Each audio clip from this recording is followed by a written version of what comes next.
One of the key lessons that everyone learns from Dr. Schweitzer is that you can serve global humanity in one village. Dr. Schweitzer's example has set a powerful and inspirational standard for us and for many other people who have attempted in various ways to follow in his footsteps.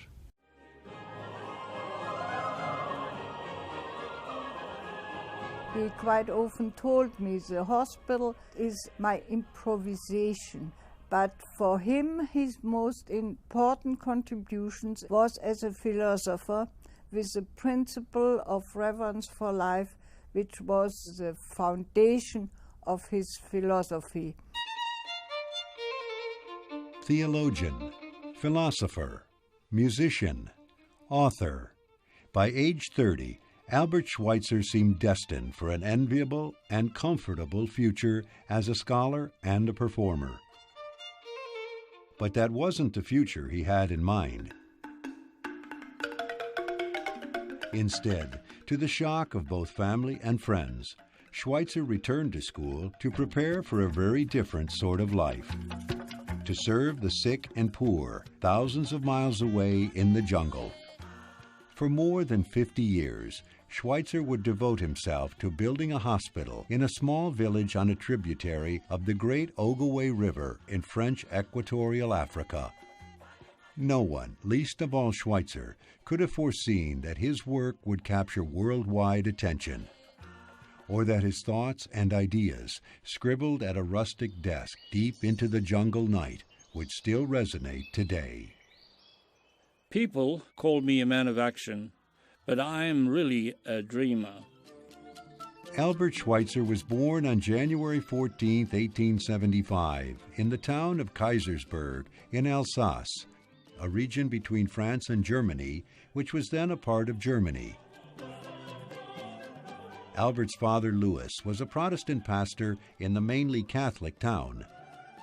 He preached to his small congregation in a tiny chapel built behind the family home. Soon after Albert's birth, the family moved to the village of Gunsbach in the Munster Valley, 40 miles south. Here, both Protestant and Catholic congregations shared Pastor Schweitzer's church. When I was still merely a child, I felt it to be something beautiful that in our village, Catholics and Protestants worshipped in the same building. But the world beyond this stained glass harmony was somewhat less benign. School was a trial for young Albert. He may have grown up to be a scholar, but he certainly didn't start out as one. His less than stellar marks caused his mother no end of grief. Worse by far, though, was being teased by his classmates for being a rich man's son, which, given the poverty of the village, was true. Albert was so bothered by this inequality that he even refused to wear an overcoat in cold weather because the other boys didn't have them. Albert's budding sense of justice soon grew to include all living creatures. One day, another boy invited him to shoot birds with slingshots in the hills above town. Albert found himself torn. He wanted to please his friend, but he was appalled at the idea of killing for fun. But just as Albert readied his first shot, the church bell rang out for the start of Lent. To Schweitzer, this was a divine warning. He dropped his slingshot and ran forward, shouting and waving his arms to scare and save the birds. Ever since, when the Passiontide bells ring, I reflect with a rush of grateful emotion how on that day their music drove deep into my heart to the commandment, "Thou shalt not kill." From that day onward, I took courage to emancipate myself from the fear of man, and whenever my inner convictions were at stake, I let other people's opinion weigh less with me than they had done previously. This early influence upon me of the commandment not to kill or to torture other creatures is the great experience of my childhood and youth. These intense personal childhood experiences would one day help form Schweitzer's philosophy of reverence for life, a philosophy that embraces the oppressed and, indeed, all living things. Schweitzer's interest in Africa also has roots in his childhood. His mother was an avid newspaper reader, so even in bucolic Gunsbach, they knew of the slave trade and other horrors making headlines from the Congo. And perhaps this is partly why he was so fascinated by a statue of an African man in the town of Colmar, where his grandparents lived. It was sculpted by Frederick August Bertoldi, a fellow Alsatian whose most famous work sits in New York's harbor. The Colmar statue was an intense and vivid portrait, and Schweitzer was mesmerized and haunted by the African's gaze. His face, with its sad, thoughtful expression, spoke to me of the misery of the dark continent. Years later, in Africa, he would write, "Ever since the world's far-off lands were discovered, what has been the conduct of the white people to the colored ones? What is the meaning of the simple fact that this and that people had died out as a result of their discovery by men who professed to be followers of Jesus? Who can describe the injustice and cruelties they have suffered at the hand of the Europeans? We and our civilization are burdened, really, with a great debt." There was, however, one area of young Schweitzer's life that was a steady source of joy: music. He came from a long line of musicians. His grandfather was famous for his improvisations on the organ, and it was a gift Albert would inherit. By age 5, he was playing the piano, but it was the organ in his father's church at Gunsbach that fascinated him. When the organist became suddenly ill one Sunday, Albert, then 9 and barely able to reach the pedals, was good enough to fill in and play all the music for the service.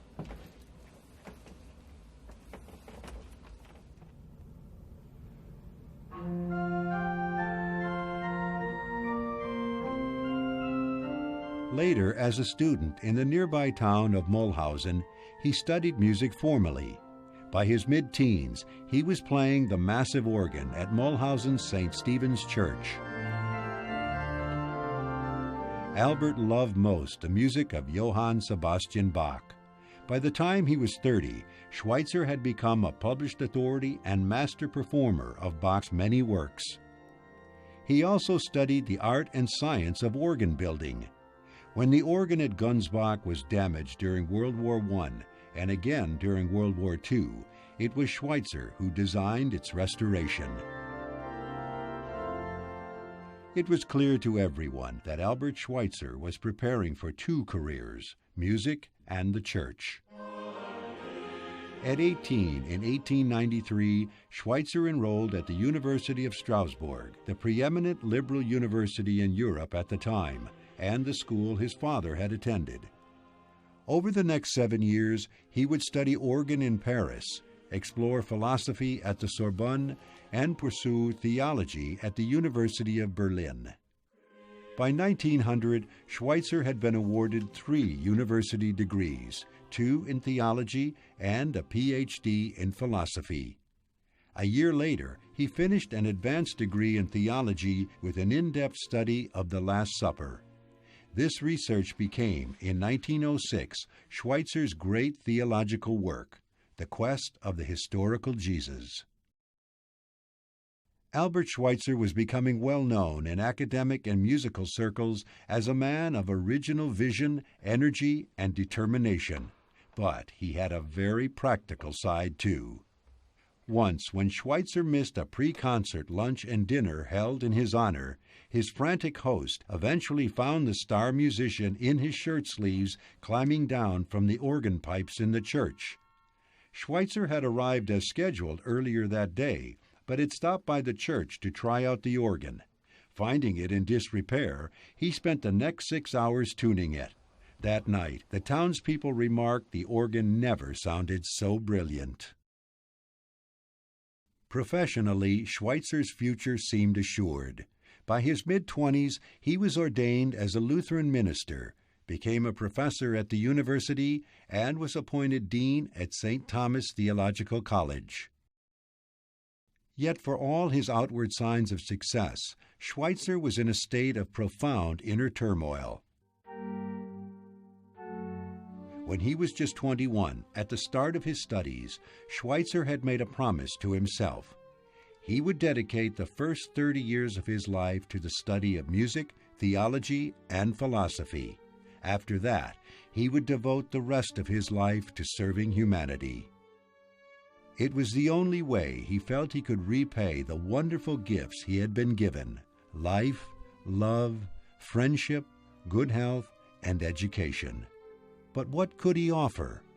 His only confidant was Helene Breslau, a professor's daughter and a rather unconventional, liberated soul herself. Raised in a Jewish household, she trained as a social worker and teacher.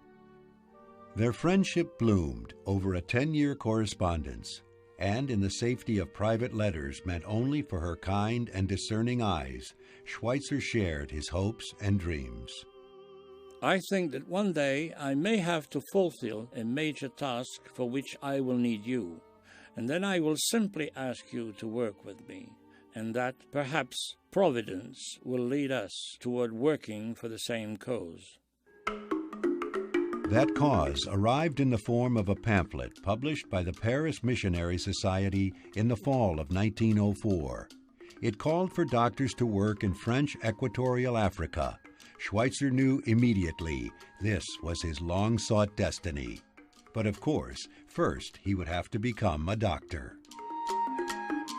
With the exception of Helene, Schweitzer's friends and family were shocked by the decision. But Schweitzer clearly saw his future as a medical missionary in Africa.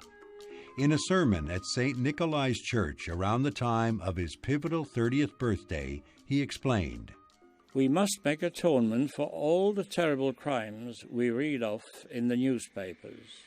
We must make atonement for the still worse ones which we do not read about in the papers, crimes that are shrouded in the silence of the jungle night." But more than atonement, it was about teaching. Much later in life, Schweitzer would tell his friend, American journalist Norman Cousins, "I decided that I would make my life my argument. I would advocate the things that I believed in terms of the life I lived and what I did."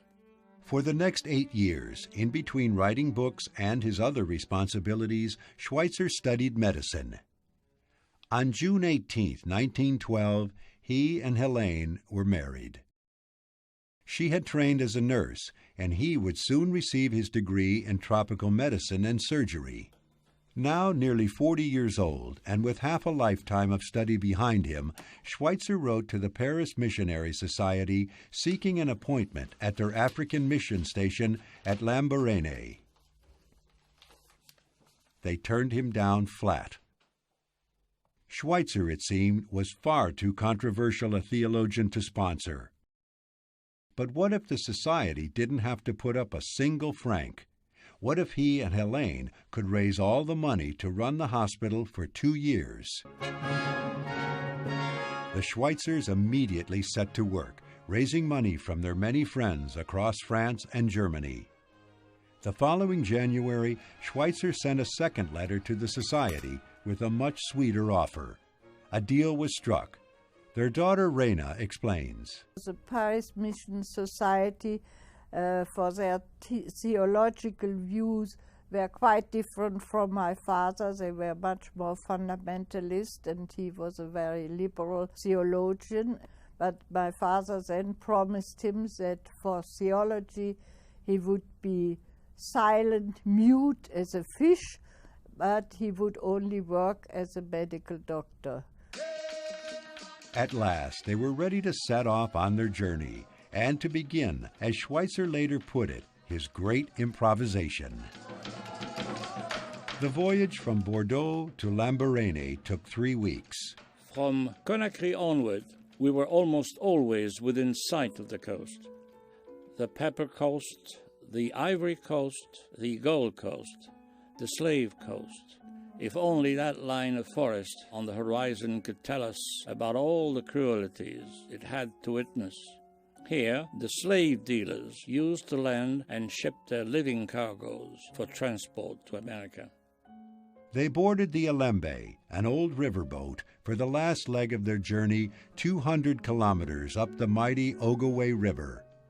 The reality of Africa, what Schweitzer called the prose of Africa as opposed to its poetry, was just around the bend. The hospital had no buildings, only patients. With crates of medical supplies still en route, there was only so much the Schweitzers could do. Drums beat out the message far and wide, from village to village across the jungle, that Oganga, the white fetish man, has come among us, and he is powerless until the next boat arrives with his charms. Those seeking his medicine should remain in their villages until the Alembe returns. In the meantime, the Schweitzers cleaned and whitewashed an old chicken coop for their office and surgery room. When the Alembe arrived weeks later with their supplies and a piano, a present from the Bach Society in Paris, hundreds of people crossed the river by canoe or walked out of the jungle to see if the white fetish man could help them. It was a daunting task. Patients came from many tribes, speaking different languages and dialects. The Schweitzers had to navigate native customs, superstitions, and rivalries. And since the sick came to the hospital from long distances, they stayed until they recovered, often for weeks at a time. They and the family members who traveled with them needed to be housed and fed. The list of ailments was staggering: sleeping sickness, malaria, dysentery, leprosy, hernias, bronchitis, pneumonia, heart disease, mental illness, venereal diseases, elephantiasis. Heat damaged their medicines. There was no running water and no electricity. Operations, like everything else at Lambaréné, were done either in daylight or by kerosene lamp. The Schweitzers could cope with all that, but a world at war was something else again. On August 5, 1914, Albert and Helene, who were German nationals, were seized at gunpoint by French colonial troops and placed under house arrest. But after hundreds of villagers protested to the colonial authorities, Albert and Helene were allowed to continue tending the sick. Many natives are puzzling over the question how it can be possible that the whites, who brought them the gospel of love, are now murdering each other and throwing to the winds the command of the Lord Jesus. When they put the question to us, we are helpless. Meanwhile, the medical work goes on as usual. I am worried, however, about how to provide food for the sick. Ironically, their arrest gave Schweitzer both time and inspiration to start writing 2 books on the philosophy of civilization. He was struggling to distill a new system of ethics on which to build a more just and compassionate civilization. Schweitzer took his work with him one day while traveling up the Ogoway to treat a missionary who had fallen ill. It was the dry season, and we had to feel our way through huge sandbanks. I sat in one of the scows. Before boarding, I had resolved to devote the entire trip to the problem of how a culture could be brought into being that possessed a greater moral depth and energy than the one we lived in.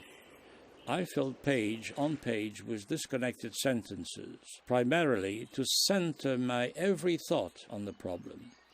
Weariness and a sense of despair paralyzed my thinking. At the sunset of the 3rd day, near the village of Iganja, we moved along an island set in the middle of the wide river. On a sandbank to our left, 4 hippopotamuses and their young plodded along in our same direction. Just then, in my great tiredness and discouragement, the phrase "reverence for life" struck me like a flash. I realized at once that it carried within itself the solution to the problem that had been torturing me. Reverence for life encompasses all living things, not just human life. It demands respect for the will to live, and it requires compassion and tolerance for others, whether of other species or other cultures. Reverence for life provides a rational basis for determining right from wrong in weighing the consequences of one's actions.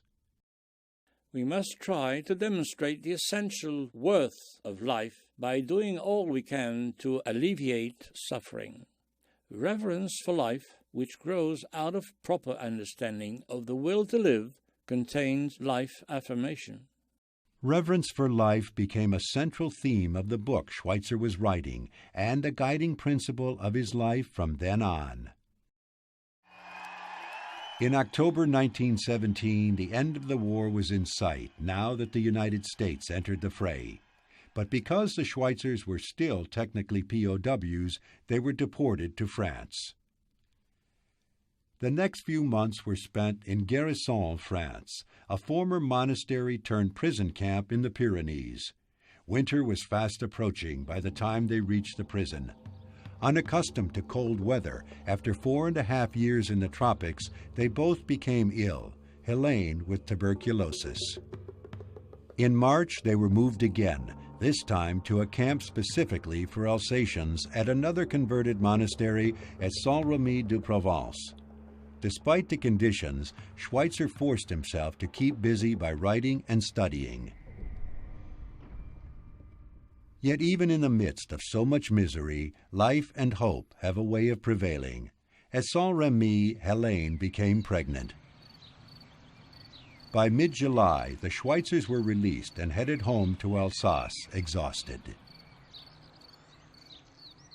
Albert and Helene's daughter Raina was born in early 1919. It was a rare ray of joy in those dark years. The Europe to which the Schweitzers had returned had been ravaged by war.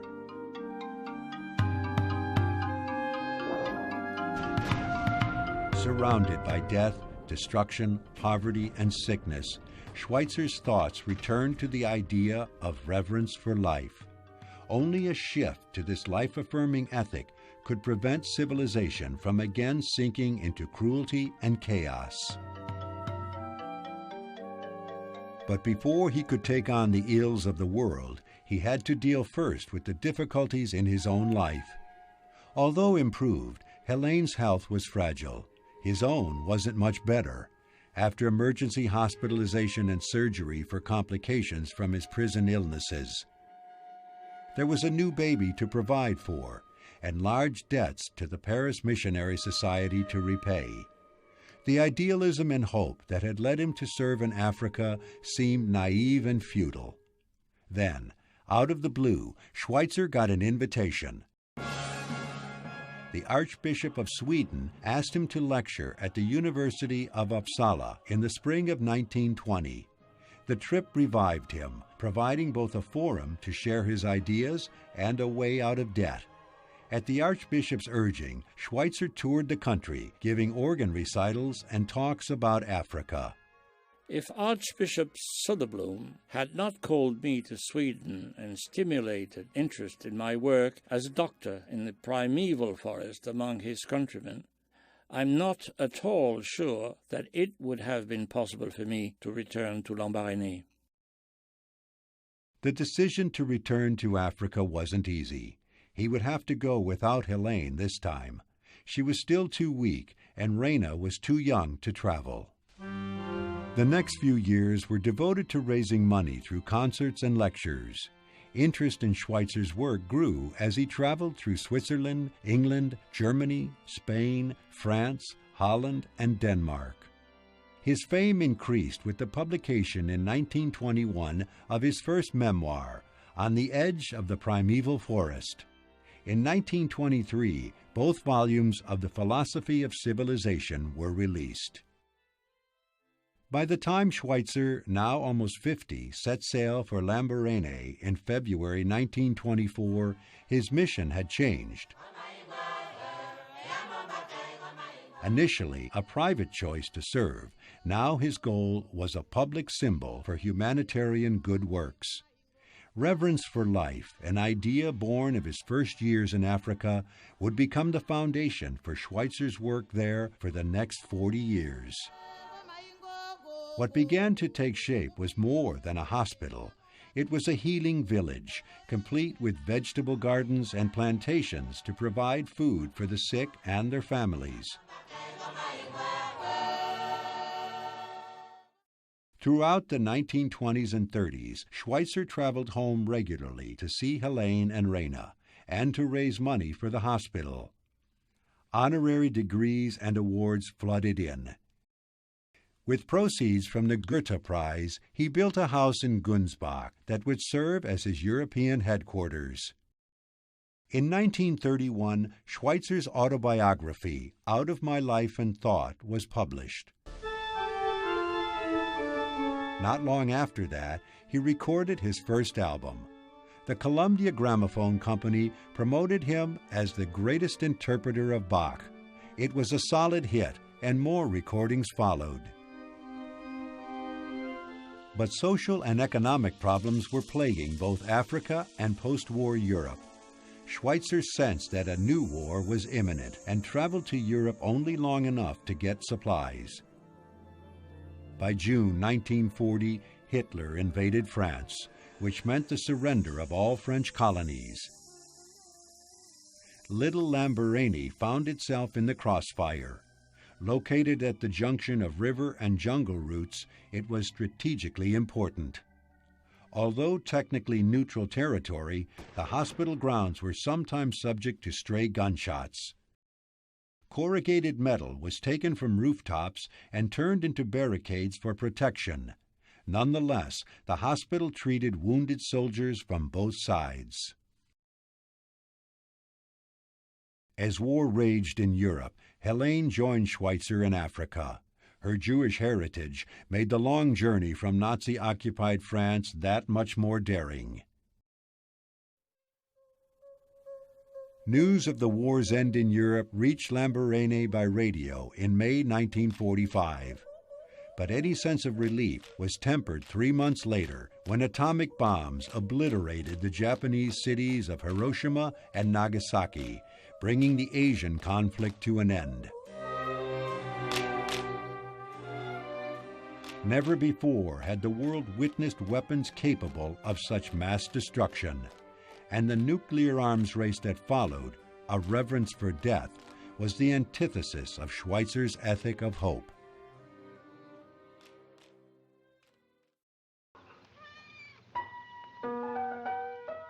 Throughout his years in Africa, Schweitzer was many things at Lamborghini: doctor, surgeon, pastor, administrator, superintendent, builder, author, musician, correspondent, and host. He built his hospital, he made his decisions, he acted his way. Obstinate, strong-willed, he possessed a single-minded determination that his life would spell out his argument for a better future for humankind. It came as a complete surprise to Schweitzer that he had won the Nobel Prize for Peace in 1952. It was one afternoon that a nurse came in, Dr. Schweitzer, very excited, and my father looked at her and said, "Which cat has had kittens?" So that's how he learned. This young nurse had heard about the Nobel Peace Prize. He was honored by the students with a torch parade at the day he was given the prize. Fame wasn't always so easy to bear because he couldn't take public transportation in Europe anymore because he was mobbed wherever he turned up after that Nobel Peace Prize. But from that time on, he mostly had to travel by car, and then it was his pleasure to pick up people who were walking along, and he had wonderful conversations which he enjoyed with students and all kind of people. As donations from friends and supporters arrived at Lamborghini, Schweitzer poured these funds, as well as the money from the Nobel Peace Prize, into his hospital. He was also very happy about the money. It allowed him to pay for the roofs of the village for the leprosy patients he was building then. Throughout his years in Africa, Schweitzer kept up a torrent of correspondence, often by kerosene lantern, with supporters and friends around the world. His friends included the cellist Pablo Casals, Jawaharlal Nehru, and the physicist Albert Einstein. With Einstein and others like Bertrand Russell, Schweitzer corresponded extensively about the dangers of the newest form of warfare, atomic bombs. Schweitzer and other scientists believed that atomic testing was a grave peril that could best be stopped by the moral force of their combined voices. 2 years after Einstein's death, well-known publisher Norman Cousins visited Lamborghini in January of 1957 to discuss the dangers of nuclear proliferation with Albert Schweitzer. Cousins persuaded Schweitzer to go public with his opposition to nuclear testing, nuclear proliferation, and nuclear war. With that urging, and just before the death of his wife Helene, Schweitzer made a radio address that was heard around the world. It was his first public pronouncement against nuclear war. That first radio address turned into a series that was heard worldwide, and Schweitzer began writing many articles for the world's press as well.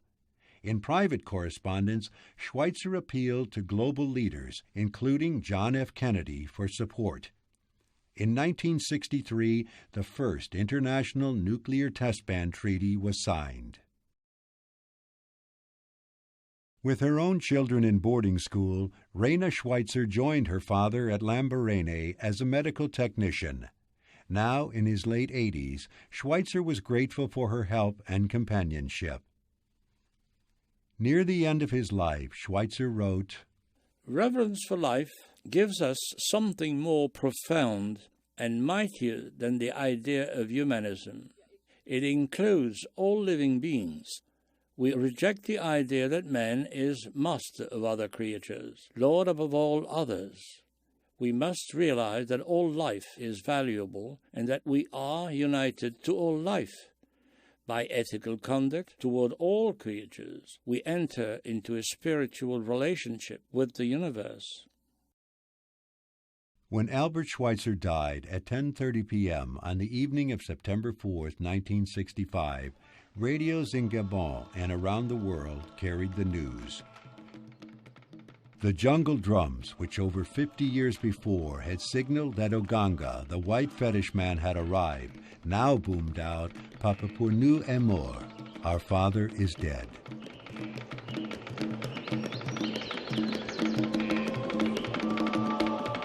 Families began to fill the trails and the canoes to Lamborghini. Thousands trekked to pass by his grave, a procession that would go on for months. Many who traveled to express their grief had been born or treated and healed at Lamborghini. Others arrived simply because they felt they had to come. Le Grand Docteur was dead.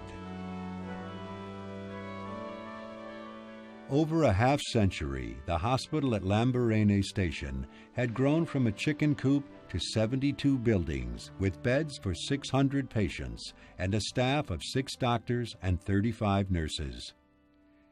Today, while many patients arrive at Lamborghini by road, others still arrive just as their grandparents and great-grandparents had, by canoe. Their family and friends are still welcome to take up residency on the hospital grounds, to cook and to care for the needs of their loved ones. Between 6,000 and 7,000 patients are treated at Lamborghini every year. The original hospital buildings house a museum to Albert Schweitzer, his philosophy of social action, and his life's work. He quite often told me the hospital, that is, as he said, my improvisation, and he knew that it would one day disappear. It's now 90 years old, and that is already a miracle. But he said, what ought to continue is the building of my philosophy of reverence for life. The ancient Presbyterian Gunsbach, the Schweitzer family home where Albert grew up and his family shared so many happy and sad moments, is today an active conference center where visitors from around the world share their thoughts on advancing Schweitzer's philosophy. The home Albert Schweitzer built for Helene and Raina, where on each of his visits to Europe after 1927 he greeted neighbors at the window of his study,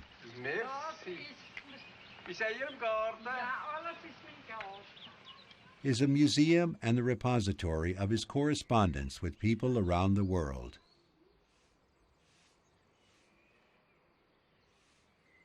The Albert Schweitzer Institute at Quinnipiac University has grown into a leading global promoter of the ideas of Albert Schweitzer.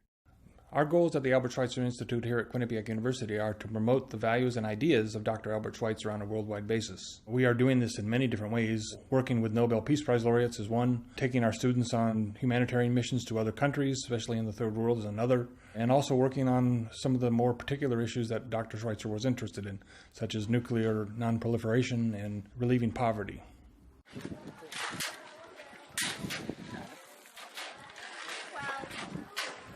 All right, we started with just, when we came here, there was just a few of the cinder blocks laid down, and now, as you can see, there are 6 layers, and that's what we did today. We sifted the sand to make the mortar. The working conditions throughout the week when we were building the additions to the school in Nicaragua were very hot and oppressive, but it was rewarding at the end of the day because you get caught up in that good feeling. You're oblivious to what you're actually doing too, and you actually are providing a good service to people that need it and people that are in need and need help. The children were so excited to see us. Every day when we got off the bus, they would come running up to us, full of hugs and smiles. And even though the days were so hot and whatnot, that went in the back of your head. You didn't realize the conditions you were in anymore. It was like my new home, and I now have a family in a world that I never imagined possible. One of the reasons you do come to college in the first place is to grow. It's to grow as a person, to grow as a human being. And I can tell you that in all the time that I was at Quinnipiac, one of the best things that Quinnipiac did for me was let me go on that trip. Because I've grown more in that time, and I was gone for about 4.5 months, than I think I have in my entire life. To want to change the world, you have to let all those experiences that you have transform you, not just see them as like, passing in the wind that, oh yeah, one time I went down to Nicaragua and I saw destitute and I saw poverty and I saw sickness, but to actually learn from that and let it transform your life and to not work against it. It's amazing that out of 4 years of college, how essentially 1 week could have really changed the way I think about the world globally, not just the world that I know. I think there's an unexplored or untapped reservoir of idealism among the world's young people these days. And it's not just theoretical idealism. I think many of them are very eager to find a way to put their moral ideals into actual practical application. And that's a lesson that Dr. Schweitzer's life exemplifies vividly. I'm delighted that the Schweitzer Institute is at Quinnipiac University. My father would be very happy to know that his thoughts go out to these young people and that it has meaning for them. Well, he's a perfect role model. He gave everything up, including an enormously brilliant career he could have had in his native land. Yet he chose to sacrifice that to do better for mankind. And if young people were to look at what he did and continues to do, Because, you know, Lamborghini is still there. His work still goes on. The Schweitzer Institute at Quinnipiac with David Ives is a growing and beautiful flower. Albert Schweitzer was a real humanitarian, a true man of peace. We must harness the wisdom Albert Schweitzer left us in our efforts to build a world free from violence and threats to human security, because this philosophy is not just a system of ethics, it is a way of life. We must look to reverence for life as the keystone for our pursuit of peace and human progress.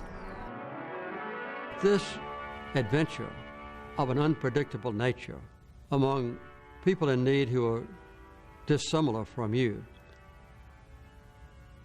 will never prove to be a sacrifice. The biggest obstacle to overcome is just the decision to do it, and the willingness to invest part of our existence in the lives of other people. I think it is very important to make people realize how precious is life and that we can do something about it and perhaps one day bring about peace on this earth.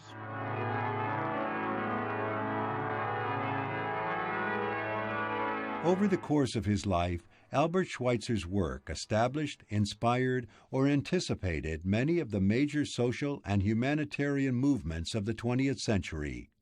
But it was for future generations that he expressed the greatest hope. In youthful idealism, man perceives the truth. In youthful idealism, he possesses riches that should not be bartered for anything on earth. Albert Schweitzer was known to say, everyone must find their own Lamborghini. It's not enough merely to exist. It is not enough to say, I'm earning enough to live and support my family. I do my work well. You must do something more. Seek always to do some good somewhere. Every man has to seek his own way to make his own self more noble. You must give something to your fellow man, even if it's a little thing. Do something for those who have need of a man's help, something for which you get no pay but the privilege of doing it. Today, thousands of people from all walks of life around the globe are creating their own improvisations, answering the most personal of calls, defining their own Lamborghinis in acts great and small that serve all people and the world.